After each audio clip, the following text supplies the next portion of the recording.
Good morning, everybody. It's Marty Forrest with helloextraordinarylife.com. Check that out for your free offer on the landing page. It's steps to reprogramming your negative self-talk. Also, all of these calls are recorded and can be found under Insider Calls. I am for hire as a personal one-on-one coach. I also offer a 6-week course. The next one, I'm in the middle of one right now, so the next one will begin October the 13th. And go, I don't remember the end date, it's the week before Thanksgiving, so it just seemed to fall right into place there. So I went ahead and scheduled that because someone else was not available for this one. Looked at the calendar, perked out perfect. So October 13th will be the next start date for the next one. If you're interested in that, that is under the Work With Me section on the website, or you can just reach out to me. My information is on all emails, on Facebook, in the closed group, Loving Yourself from the Inside Out. Also have a business page, Hello Extraordinary Life. Yeah, so lots of places to find me and get information. Today, we are talking about telling the truth. I called it taking that bitter pill. Just thought of my job when I said that. You know, it's like sometimes we just have to swallow that pill and tell the truth whether we like it or not. There's just a way to do that. And this came out of a conversation I had with a client when I worked in Modesto, and I went back to visit my mom. And we were talking about, she said she was moving out. The last conversation I'd had with her was that the next thing for her was she was going to be getting a divorce. I was like, oh, wow, okay. And I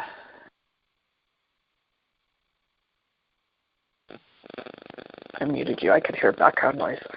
It was distracting me. Anyway, so I had this conversation with her. This was 5 months ago in March when I left, that she was going to, that was the next step. So lots of endings in her life at this point. I was leaving. Her mom had died, and just life. Life happens. So now today, when I was there, I had a conversation with her, and I asked her how that was going. And she said, I'm moving out this weekend. I said, oh, wow, okay. I didn't know the process of it or how it had happened. I hadn't talked to her since then. I said, well, how is he taking it? She said, oh, I haven't told him yet. I was like, what? You're moving out, but you haven't told him yet. Okay, how's that going? And then it got into the conversation of how do I tell him and what do I tell him? And so I asked the question, is this for real? Like you're not gonna go back, or is it a trial separation? Or you're done and you want to get a divorce? She said, no, I'm done. We've been unhappy for a long time, and she described some things, and I said, well, then tell him the truth. She's like, oh, yikes. I just felt like that. Stop breathing when you tell him the truth, because it's not always easy. It's not comfortable. And then we continued that conversation, and the point of that was that if you tell him that it's a trial and it's really not, now we do the mental masturbation of how do I tell him the truth later, and he's thinking that there might be a chance if he does some things different. So it's kind of a catch for us if we don't tell the truth. And this is a big situation. It's a big conversation. There's little things that we do. The point of it is that if we tell a half-truth, then we get to live with a half-truth, trying to figure out how we're going to tell the whole truth and hope it's going to be different. Sometimes we do the half-truth or the not telling the truth by just avoiding. I've had some people in my world that just, they won't return my call. And after 3 or 4 times, I'm not going to keep chasing that. The message is clear, but I don't know why. So there's it's not a way of not speaking the truth, but I don't know the truth. I don't know what the reason is. Sometimes it just happens that way. That's how relationships go. There is a way to do it. Sometimes it doesn't matter how you do it. It's not going to land well. The key is to own it. The key is to take responsibility. This is my truth. This is how it is for me. It's not about making them wrong for how I feel.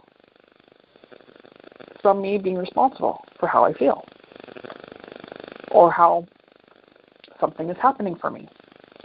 Like my husband, when he drives, he has a Challenger now, and I often feel very unsafe because he gets more aggressive in this little sporty car. While I love this car, and he's never had an accident since we've ever been together, or in this car, or any other car that I'm aware of. No, he's had a motorcycle accident. That was not his fault. But for how he drives, I haven't told him that yet, because it's a really sensitive, delicate conversation. And, I'm not, I just kind of go, ugh, because I don't want to hurt his feelings. He's, even as tough as he might appear, he's quite sensitive over certain things. It's my truth, and I still am afraid that it's going to land, that it'll hurt his feelings. And then I don't know what he'll do after that. So, that's just the truth today for me. Then there's people who, I've had people tell me the truth, whatever it is, they think they're telling me their truth, and it is true for them. It is. But it's a blame thing. So that's the important part about owning when I speak my truth. I'm not blaming him for how he drives. It just makes me feel like this. It's just true. I don't know how to change that. I keep just kind of going, just relax, it's okay. And then he does something else, and there's that unsafe feeling again. So it's a conversation. And then there's timing about these conversations. That's the other part. There's another part of that. There's delivery. I think I wrote about this before too. Delivering, timing is everything. So there's delivery of the truth. Now, it doesn't mean I'm going to be cruel and brutally honest about something. Sometimes I am, depending on the situation and the circumstance. Somebody asked me a question. Do you think I'm, she say, condescending? I said, you've not been that way to me personally. Given our conversations, yes, I absolutely think you come across condescending. And I think she was shocked. It was honest. It was truthful. It's my perspective. Personally, I haven't experienced that from her, but she asked me the question directly. I said it as cleanly as I could without making her bad and wrong. And then she gets to deal with her own feelings about it, and we can work through that. I'm going to come back to the timing part. So the delivery is, I deliver my truth, but there's also a place of staying in the conversation until it's clean.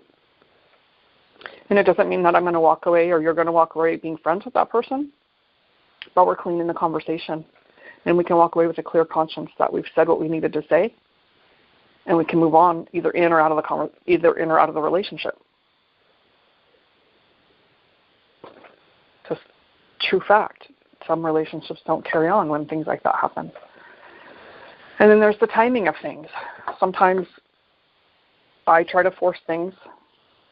We all, oh my God, I have to have this conversation, and I have to make this conversation happen. And how about if we simply ask the person, hey, when's a good time to have a conversation with you? Depends on who it is, I said something to my husband one day, and he looked at me, I'm like, I know, that was out of left field. He goes, yeah, but I bet you've been thinking about it a while. And I went, well, probably. So he just randomly dropped this thing in his lap because I was feeling insecure. When there are conversations to be had, I'll go to him and say, hey, when's a good time to have a conversation? I would like to talk about this. Give him a hint or at least the topic of the conversation. If now's a good time, let's do it now. And if now's not a good time, then he can prepare himself. And it's whoever it is. You tell them, hey, when can we talk? I'd like to talk to you about this. Hey, I need to talk to you, I don't know, that always leaves me feeling, oh crap, what about what? It's not always that. Sometimes it depends on the person that's coming from. Sometimes like, oh, okay, let's have a conversation. What do you want to talk about? Depends on where I'm at, and there's a time to have certain conversations with people, especially when it's those delicate conversations that may not land very well or may land just fine, but we make a bunch of stuff up in our head about it, how we think it might land. We're not a culture that's been taught that speaking the truth responsibly is okay. Someone asked me one day, a totally different kind of conversation. Her daughter was selling Girl Scout cookies. And her mom asked me, and her daughter was sitting right there, hey, my daughter's selling Girl Scout cookies. Would you like to buy some? And I said, no. My friend was standing there. She was just shocked. Like, that was rude. I said, why? Why is that rude? Her mom's asking me when the daughter's sitting right here. If you want me to buy cookies, I would appreciate the daughter asking me. See, we're not taught that that's acceptable. Oh, we have to be polite and kind all the time. Well, what's wrong with no? It's a complete sentence. No, thank you. Maybe I could have said that instead. It's still the truth for me, right? We're just in this culture where we're like, oh, don't hurt anybody's feelings.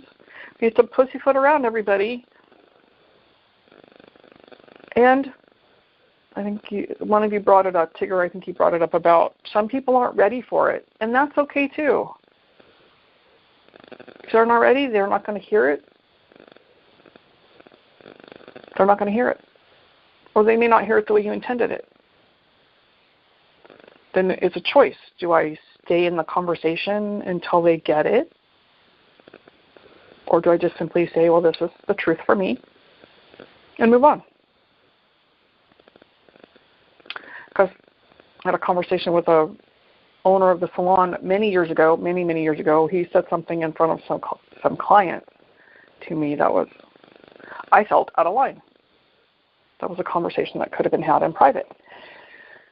And when I was all done, I said, I'd appreciate it if you would pull me aside and say something like that to me. And he went off. Like, what are you talking about? And I said, well, you said that in front of clients. I would appreciate it if you pulled me aside and had that conversation. Well, you're just being stupid. And blah, blah, blah, blah. And he went on like this. And I said, oh, God, it took everything in me to stay calm. And I said, you're right. But this is what's so for me. And the calmer I stayed, the angrier he got. And I just stayed to the point. You're right. But this is my truth. I'm asking you to not treat me that way again. And I don't even remember. It was like, finally, well, fine. And it just kind of, it was Saturday, too. It was the end of the week. And we just parted.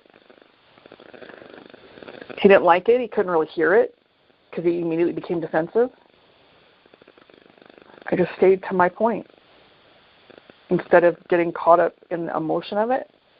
And then the next week when I came back, I could feel his tension because he wasn't sure how it was for me, and I just acted my normal self.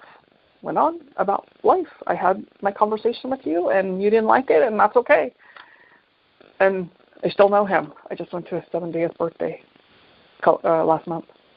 So, it just kind of worked itself out. So another piece to that, speaking our truth, is staying on point. Because when people start reacting because they don't like it or it's not comfortable, then it can be very easy on my part or your part to get caught in their emotion of it. So it's important that we can just stay. This is something I learned because, it was not easy in the beginning. I used to write it out because I couldn't speak it. I'd have to write my notes out before I could have the conversation even, so that I could stay to the point of what was true for me. and allow them their, whatever it was for them, allow them to get upset or uncomfortable or whatever it was, and just stay to the point. And whatever they would say, you could be right. This is how it is for me, and I'm asking this, or I'm speaking this. This is learned over years of practice. It gets easier the more we do it, but it's still, like even the conversation about how my husband drives, I'm still not comfortable. Like there's still places, depending on how close I am to someone, where it still makes my stomach kind of roll and go, oh, I just don't want to have that conversation. When those happen, I will say a prayer or say to the universe, hey, if this conversation needs to happen, then please present the space for it to happen. So it's organic and spontaneous, and I'm not trying to manipulate it to happen or control it to happen. Then when the space is created or the comment is made or you just see the opening, you're like, oh, right there it is. You notice it, you pay attention. And then I can deliver it. Because I've been preparing. I've been rolling it in my head, trying to figure out how to tell him. So sometimes we just need to let that go, because it also allows a space for me to find the words and stop running it in my head as a program, because I can't come up with that kind of thing in that program, because it's always the same program. So when I can let that go, then new words can come in, or kinder words, or ownership words can show up. I've done that a lot. I've had some instances where someone just set me over the edge, pushing my button, and I didn't know if it was just my stuff that I got to deal with, or if there was a conversation that would be best to be had with that person, because maybe they didn't know. Maybe they didn't know the impact of what they had said. And I'd work through it to get to what the truth was for me by calling someone, writing about it, praying about it, meditating, so I could get that higher view of it to see what's really going on. And then I would do that prayer. Okay, Spirit, if there's a conversation for me to have with this person, just present that natural, organic space for it to come. Then I let go of trying to control it and making it happen. Because sometimes I didn't know. Sometimes it's just my shit. And it's for me to deal with. And sometimes there is a conversation that would be better had. And then it would present itself. I'd be with that person, and then there would be this opening or a comment that she would say, and I'd be like, oh, right there it is. Right there's the opening. Okay, Spirit, like what are the words that I need to speak here? And then they would just come flowing out. And that works for me. It probably works for anyone who wants to try that. And I'll tell you, those conversations were not always pretty. That particular conversation with that particular person was not always pretty, not always comfortable, and I would stay with it. Because she'd come back with, well, I was just saying it because I care. And I'm like, but that's not how it landed for me. It's not how it felt for me. It felt like this. And she's like, oh, like she had no idea. So that gives her some awareness, and it allows us a different space to happen in our relationship. And they're powerful conversations. So if we're willing to speak the truth,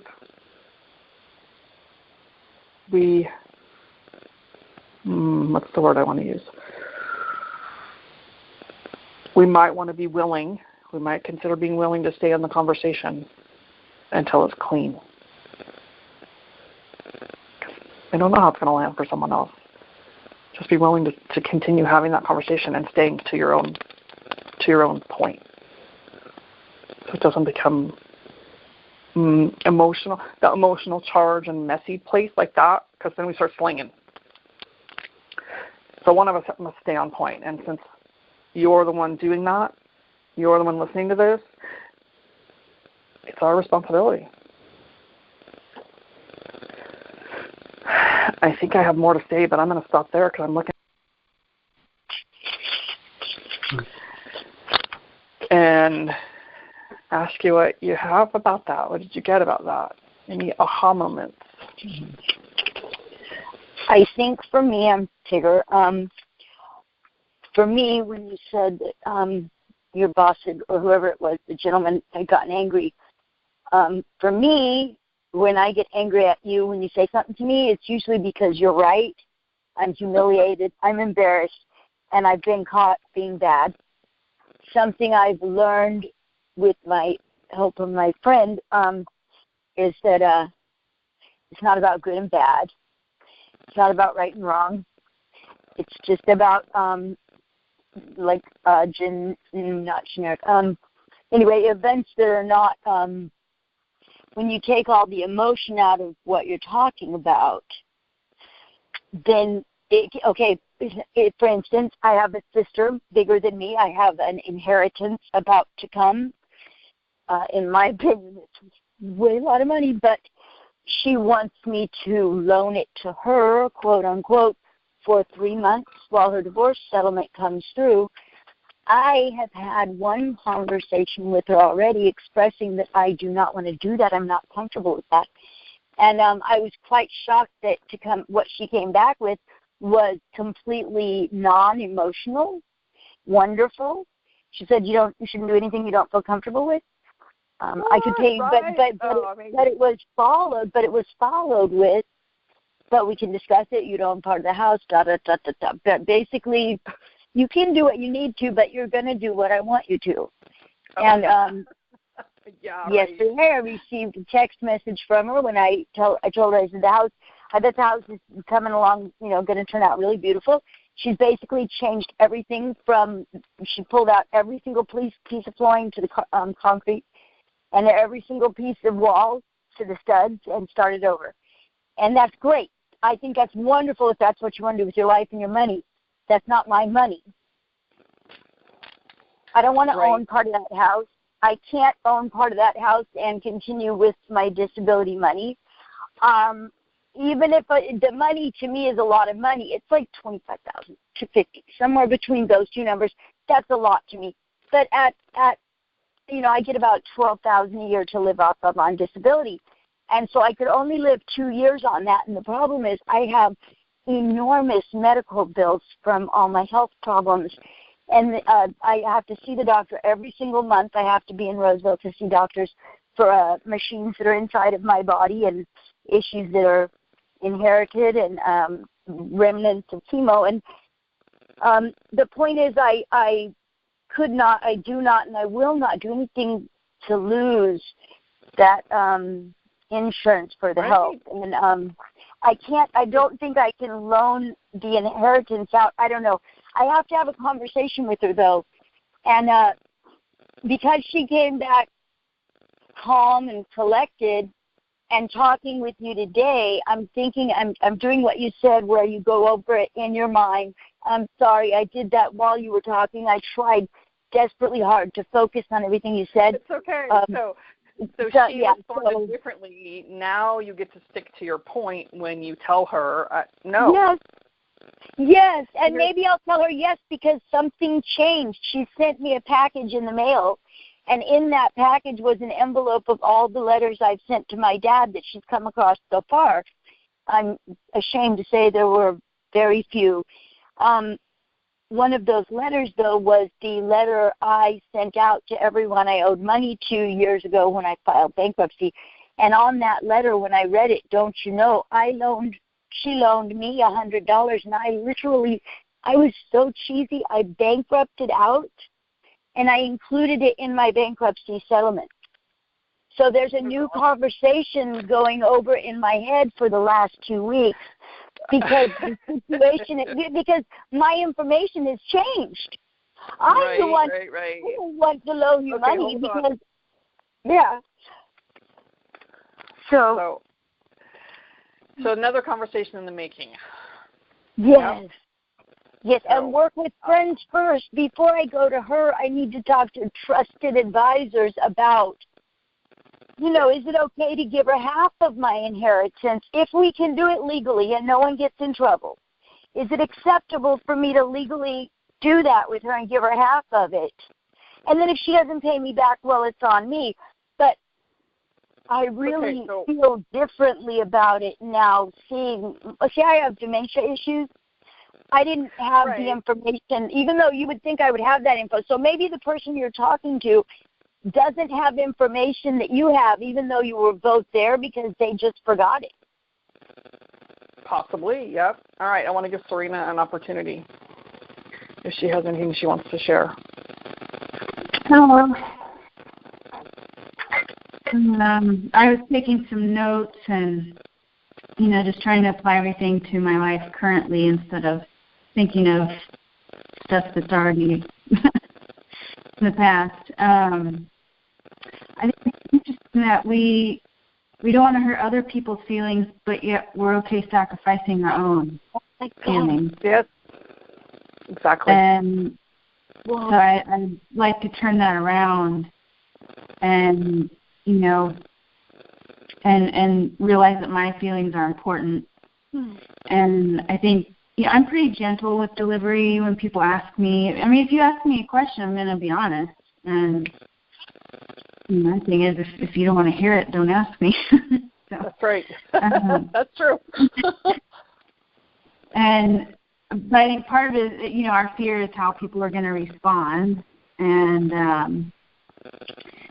so just, taking my own feelings into account and seeing myself better in that way. And like you were talking about with delivery and timing is definitely something I learned in therapy. It wasn't pointed out to me until, Ron and I both went to therapy, and just not ambushing the other person. If it's a conversation, if it's a conversation you need to have that's important, let them know, hey, there's something I'd like to talk to you about, whether it's good or bad, and can we carve out a few minutes? Because Ron, being a firefighter, has been gone for 2 weeks, and he just got home yesterday, and so he's home safe, which I'm very grateful for, and so in my head I'm like, okay, I don't want to bombard him with all the information that I have in my head from the last 2 weeks of not seeing him, and how do we, what do I tell him first, and what's important, what's not important, and I have just all this stuff swirling around, and I had to really restrain myself and dig into my tool bag and just go, okay, what is he going to need from me? He just got home. What does he need from me? And just enjoy our time back together, and then deal with the rest the next day, today. And kind of prepare him for that. Say, hey, there's so much that I want to catch up on. When can we catch up on that? So we'll have lunch together and just kind of talk about everything. And we may not cover it all, of course, but, there's a few things to talk about. Because when he left, we kind of left things not in a good place. And so those things are still there that haven't been dealt with. But I don't want to bring him up as soon as he gets home. Right. Right. Give him some breathing room. Yeah. And kind of where we're at right now. So this is perfect because I want to be delicate, but yet he knows, too, that there's things that we need to talk about. And I want to take my own feelings into consideration, too, that there's things that I need to get off my chest and talk about. I love how these things come into our lives when they need to, these topics, these conversations. It's all been good timing. I love that. Love it when that happens. Yeah. Thank you, ladies, for being here.